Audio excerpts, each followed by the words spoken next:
Hello, my name is Dylan Gonzales. This is a Cluck'n Baetis. It's a little bit different version than the original. This is obviously different color variation. Although the tying process stays roughly the same, there's some little tricks that I'm going to add in here. It's kind of the finalized version of this pattern. So on the vise we have a Tiemco 201R. This is a new hook. It's kind of an upgrade from the 200R with a little bit of wider gap, and personally I'm enjoying it. For thread, we got Semperfli Nano Silk. This is in 30 denier. And we're just going to start right behind the eye, grab a base of thread, just to get this fly started. For a tailing material, we're going to use some microfivets. This is in black. Different Baetis patterns that I tie with the same technique, I change that color out. So we're going to go ahead and grab 2 of them and go about a hook length back. Capture them in here at the top. Check our length. As you can see with this vise I'm on today, this hook jaw, I'm able to actually grab those tails and place them exactly where I want due to my affordability here with the jaws. These are the hook jaws from Regal, and if you haven't checked them out yet, you're wasting your time. For ribbing, we're going to be using some monofilament. This is hairline ice thread, and all we need is about a 4-inch piece of this, 4 to 6-inch piece of this.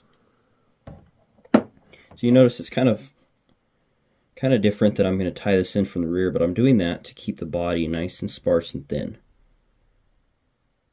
These smaller Baetis patterns, you really got to watch how much bulk you add, which is also why this fly is tied with nano silk.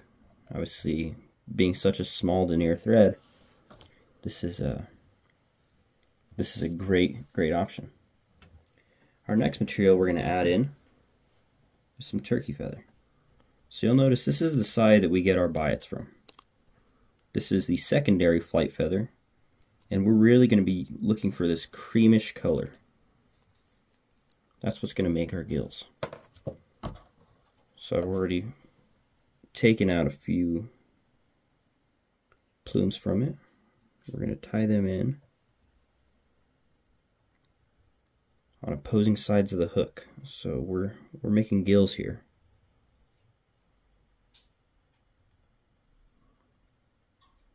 Once again, nice touching turns all the way down to the base of those tails, and then flat back up.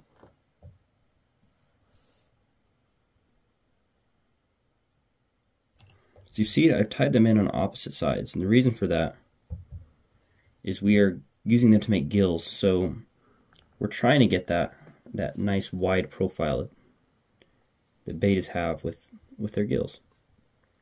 So we're going to pick up our monofilament, and this is kind of a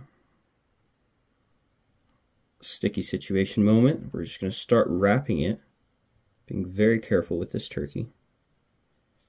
It's really this first wrap that we have to be extremely delicate with. I'm sorry if my hands are in the camera there. But once we get that first wrap, you'll notice it tends to be easier as we move up the body. Facing rearwards just makes it a little bit hard to get them in position, but once we get them in position, they tend to stay. So let me capture, make sure we're in place. Now you can let out your breath, grab a beer, because that's the hardest part of this fly. You can see they make excellent gills using that turkey. Previous variations of this, I've used turkey or pheasant, ostrich, a couple different materials, but as a turkey hunter, I noticed that turkey is just the correct material. It makes gills a little bit better. For our wing case, we're going to be using the Semperfli Perdigon body in iridescent purple. So you're going to really cut yourself off about a 4-inch piece, and that should tie you plenty of flies.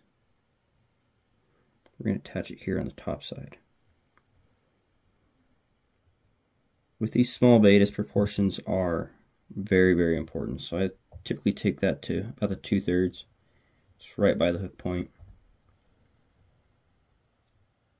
Go ahead and take our thread back towards the eye. Our next material is going to be fluorofiber. So I have 12 strands here. We are going to tie in 12 so that we can keep this very consistent and use 6 on each side. And I'll explain more about what I mean by that here in a second.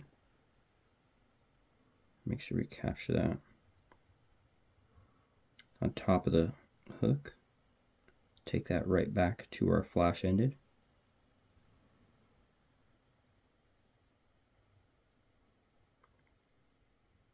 A little bit of history on this fly, the Cluck'n Baetis, right? So as a turkey hunter, as I said before, to hunt turkey, we cluck and purr. So that's where the name originated.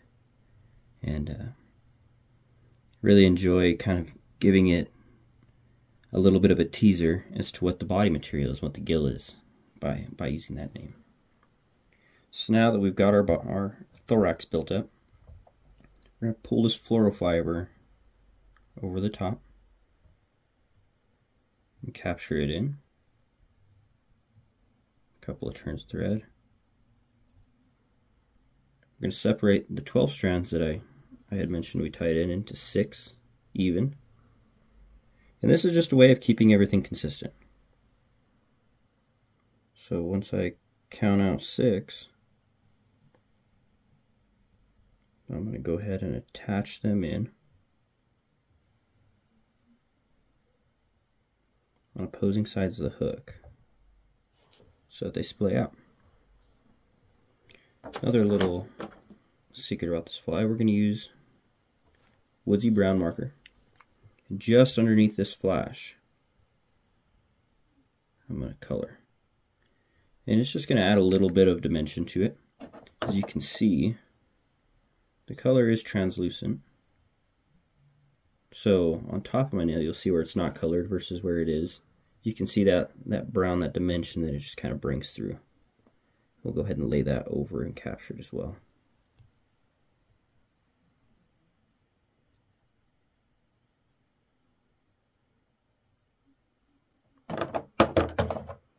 Grab our scissors. And once we're complete, go ahead and make a quick wet finish here at the head. Using nano silk, it always helps with ensuring that we don't crowd the eye. And that's essentially a Cluck'n Baetis.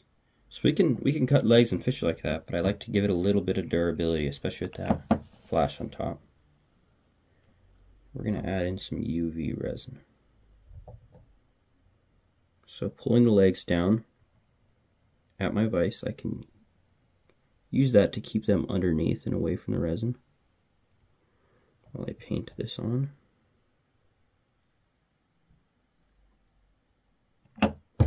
Quick here from the light. As you see, they stay splayed down.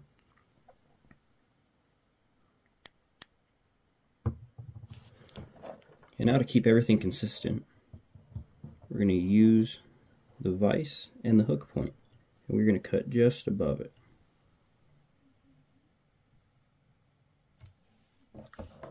This will ensure that all the flies in my box, all the legs stay the same. Here at the very end, we're going to reach back behind using our hook jaw. Pull those tails out to separate them. And there we'd have it. really simple, easy Baetis pattern. I know it has a lot of steps, but I promise you they're not as hard as you think. It's a great semi-realistic pattern if you're fishing the San Juan or here in the Southwest. Tie one on and let me know how it works for you. Thank you.